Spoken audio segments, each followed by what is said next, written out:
Content de vous retrouver pour la mise à jour des zones d'accumulation rationnelle pour l'or, l'argent et les platinoïdes. On va commencer par les actualités et comme vous savez que je ne filtre pas les nouvelles que je vous propose, qu'elles soient bonnes ou mauvaises, on commence par un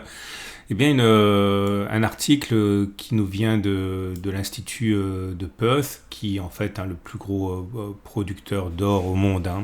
Et l'idée, c'est que même si la demande d'argent physique est en augmentation, il s'avère que la demande d'or physique en provenance, à destination de l'Institut de Perth, lui en baisse.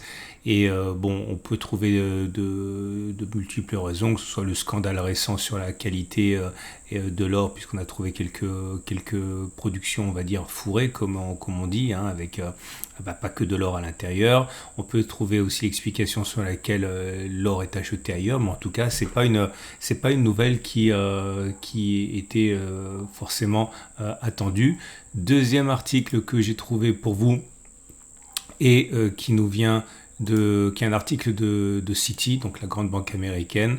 Et pour Citi, c'est le palladium et le platine qui voient leur objectif révisé à la baisse pour le court terme, puisque le platine est vu à 1000 $ l'once et à 950 pour le palladium. Il précise quand même Citi que ça ne change rien aux objectifs de plus long terme, mais dans l'immédiat, des soubresauts et en tout cas une pesanteur devrait l'emporter pour les platinoïdes selon Citi. Troisième article que j'ai trouvé pour vous, et cet article nous vient de Forex Empire, et il y est question notamment de ce qui pourrait se produire pour l'or à moyen terme, on va dire, et Goldman Sachs, donc la grande banque d'affaires américaine, voit l'or en 2024 à 2175 $. Toujours à cause de l'incertitude au niveau des taux, mais soutenu dans la baisse, contre une baisse par les tensions géopolitiques. Je vous rappelle que vous retrouverez tous les articles que je mentionne sur mon site, il y a un lien en dessous de la vidéo. Un article également intéressant pour le coup qui nous vient de Fortune India, qui remarque une tendance naissante, si on regarde les derniers mois, c'est que les pays ont tendance à acheter moins d'or, les populations, surtout en ce qui concerne cette donnée, achètent moins d'or plaisir, mais en même temps, les populations achètent plus d'or en tant qu'investissement. C'est assez facile à le voir, puisqu'il suffit de regarder les commandes d'or des bijouteries.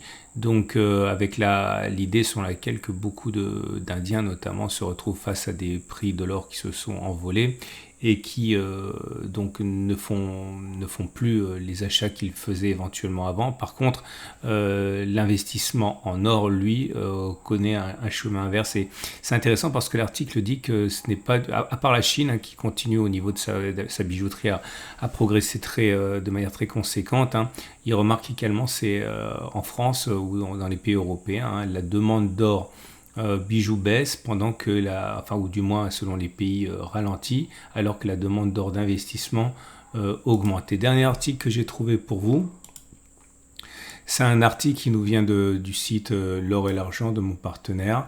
Et on y fait notamment référence à cette tendance lourde chez les ménages chinois que d'investir en or et en immobilier.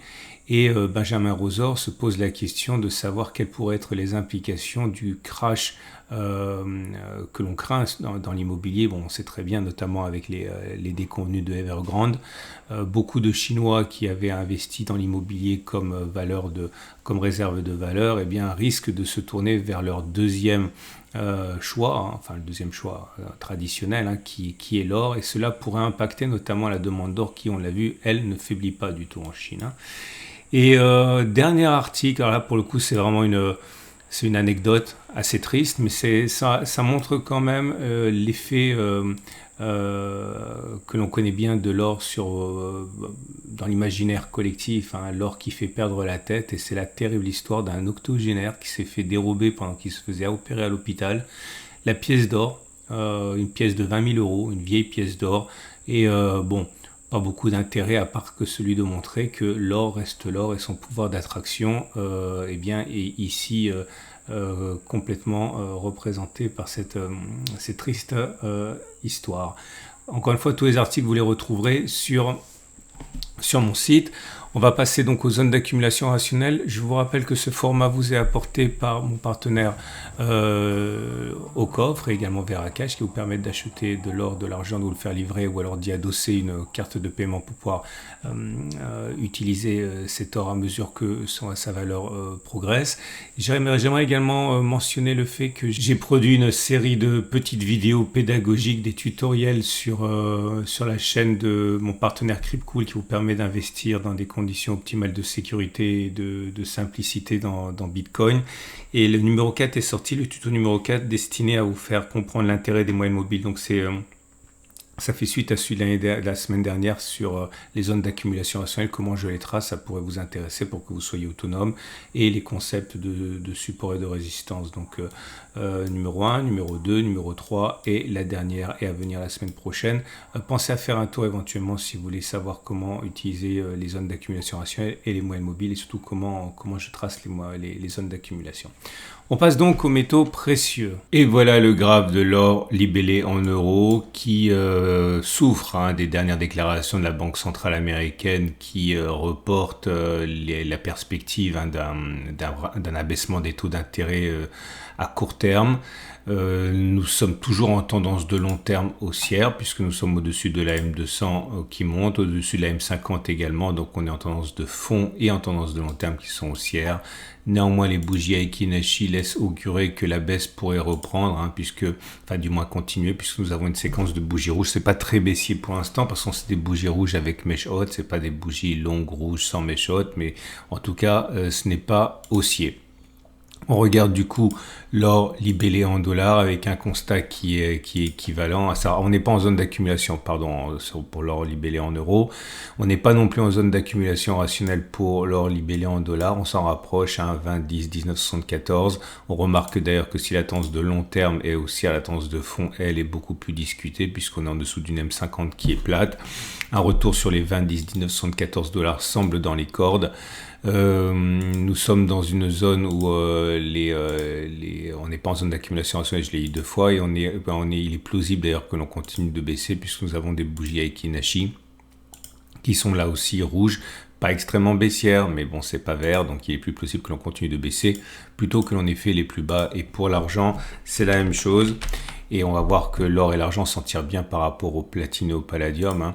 Mais l'argent libellé en euros n'est pas en zone d'accumulation rationnelle. La précédente zone d'accumulation rationnelle, c'était 23, 18,8 dans une tendance de long terme et tendance de fond qui commence à être baissière puisque nous sommes en dessous de la M50 et la M200 qui descendent avec des bougies Aiki Nashi qui sont mitigées. C'est du vert, donc c'est pas mal, mais c'est pas vraiment aussi, c'est des petites bougies vertes, mèche haute, mèche basse. Il faudrait qu'il n'y ait pas de mèche basse pour que ce soit vraiment haussier. On n'est pas sur zone d'accumulation rationnelle, je le répète. Pour l'argent libellé en dollars non plus. On n'est pas en zone d'accumulation rationnelle. La tendance de long terme, la tendance de fond sont baissières. On a touché la zone d'accumulation rationnelle encore hier, 22,3, 21,7. On passe maintenant aux platinoïdes. Et ces platinoïdes qui sont dans une situation de débâcle total, il faut le dire. Le palladium libellé en euros casse ces zones d'accumulation rationnelle les unes après les autres. Alors c'est vrai que c'est effrayant, mais il faut savoir que l'or et l'argent sont passés par là également, et c'est ça qui fait la performance. C'est accumulé sur des points bas. Pour l'instant, il en est hors de question. On est toujours en train de les enfoncer, mais il en est hors de question de voir la fin le bout du tunnel. Mais en tout cas, on est sur zone d'accumulation rationnelle dans une tendance de long terme et tendance de fond qui sont baissières. Pareil pour le palladium libellé en dollars qui est en zone d'accumulation rationnelle. Cette zone d'accumulation rationnelle est à 915, 834 dollars, tendance de long terme, tendance de fond baissière. Et platine, c'est pareil, bien que moins grave, c'est loin d'être reluisant. Avec des cours en dessous de la M200, en dessous de la M50, ça continue de baisser. Prochaine zone d'accumulation rationnelle, 795, 768 euros. Et pour le platine libellé en dollars, c'est la même chose. C'est assez catastrophique dans l'immédiat et ça pourrait continuer jusqu'à la zone d'accumulation rationnelle des 827 dollars. On a fait le tour, je souhaite une excellente semaine. Je rappelle que ce format est mis à jour 2 fois par semaine, le mercredi et le samedi. Vous pouvez vous abonner pour ne pas louper les mises à jour. Vous pouvez liker cette vidéo, ça me fait plaisir et ça donne de la visibilité à l'investissement en or, en argent et en platinoïdes. Vous avez également la possibilité de lire tous les articles que j'ai mentionnés. Vous avez les liens en dessous de la vidéo et pensez à visiter mes sponsors Veracash au coffre et Cryptcool si vous voulez accumuler dans les meilleures conditions ces actifs à mercredi pour la mise à jour.